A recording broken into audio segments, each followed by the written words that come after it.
Hello, I'm Shakila Shams and I'm covering this news with my colleague Mohammed Rashad Zarif from Studio 2. Hello Zamir. America is silent and Europe is suspicious. But which negotiations is the Iranian foreign minister talking about?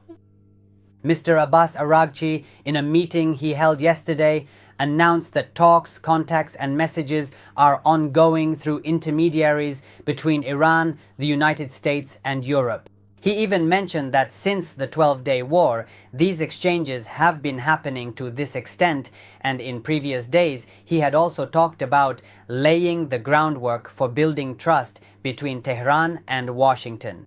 Mr. Araghchi says that indeed the talks are continuing in order to pave the way for the resumption of direct negotiations. However, he emphasized that now, after the 12-day war, the situation has completely changed. We were attacked. Trust has been lost. We have given so many martyrs, and the blood of the martyrs is valuable to us. And under such circumstances, the West must also accept that the situation has changed, and it is no longer like it was before the 12-day war, when we were close to reaching an agreement on lifting the sanctions in the 6th round. But with their attacks, they ultimately shattered diplomacy. Now, even if there are talks, they will be held entirely under new conditions, with new principles and new issues to discuss, where there are even more disagreements. Now, after the activation of the snapback mechanism and the issues of sanctions and the possibility of their return. But Mr. Araghchi pointed out another issue and said, regarding the sanctions, that we must avoid making two mistakes. He said the first mistake is to ignore the sanctions, to deny them, and to claim that they have no effect on us. He said that this is not the case. We are currently under the pressure of sanctions, and if the sanctions return, they will certainly have their effects. But we are prepared. And the second issue, he said, the second mistake we must not make is that we should not exaggerate the sanctions. We should not portray the snapback as more dangerous than it actually is. And he did not say that this is not the case. It should not be exaggerated. It's not as if the snapback mechanism has been triggered and sanctions have returned that Iran would become paralyzed. It's not like that, he said. We are still standing firm. He referred to such matters. Zarif, how serious is it that the Islamic Consultative Assembly is working on the plan to withdraw from the NPT? And what would its consequences be for Iran? Over the past week, this was also one of the priorities of the Islamic Consultative Assembly. Now, they have put a plan on the verge of approval, which is not finalized yet. According to this plan, which they emphasize is a triple urgency bill under the laws of the Islamic Consultative Assembly, triple urgency means that in terms of urgency, haste and importance, it holds the highest rank, which is extremely significant. Single urgency bills are those that can take more time. The voting on them can be postponed to the following day. Double urgency means that two representatives from the opposing sides must speak, and then the bill is put to a vote.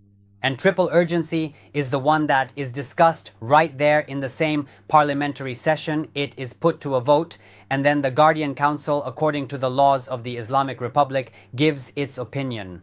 It is finalized and approved in that same session. Regarding the bill to withdraw from the NPT, which is a triple urgency bill, this issue is currently being discussed and has sparked a lot of controversy in the Iranian parliament. Well, one aspect of this bill is the manner and reasoning behind cooperation with the International Atomic Energy Agency. If Iran withdraws from the NPT, meaning the Treaty on the Non-Proliferation of Nuclear Weapons, it would result in a complete severance of its relationship with the International Atomic Energy Agency, as well as with the other countries involved, including the members of the JCPOA who were engaged with Iran on this matter.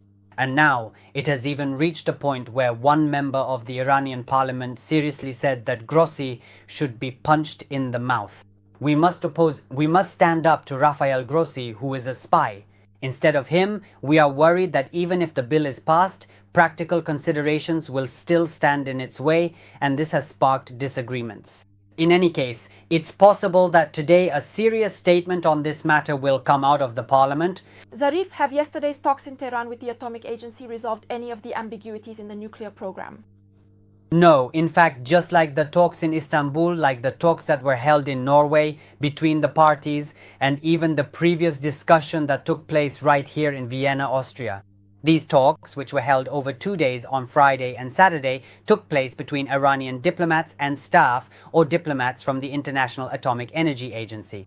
Although Mr. Araghchi has welcomed this and says that the talks were constructive and some progress was made, the Wall Street Journal, quoting one of its reporters who was present there and citing sources, announced that these talks made no progress and that any progress was very minor and insignificant, so not much can be expected from them. There is also talk of war.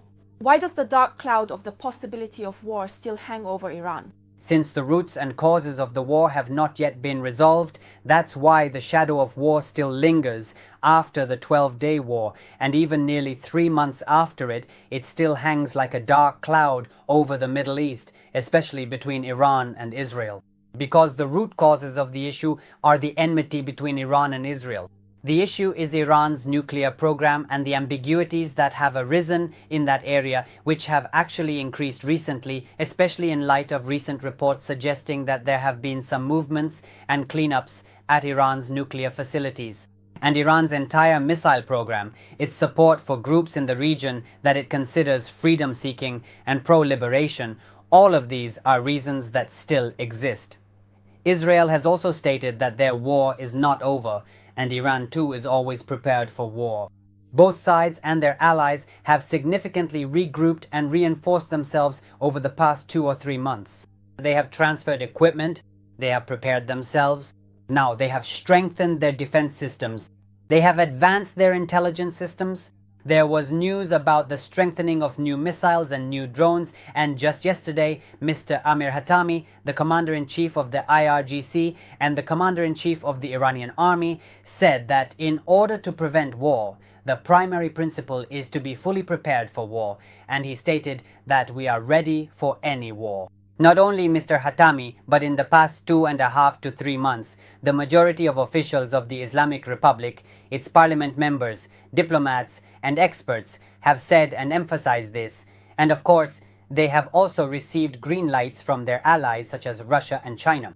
Therefore, the possibility of war still remains, and the analysis of some analysts suggests that it is possible this war could soon resume, considering that in the first war, neither side was able to settle things.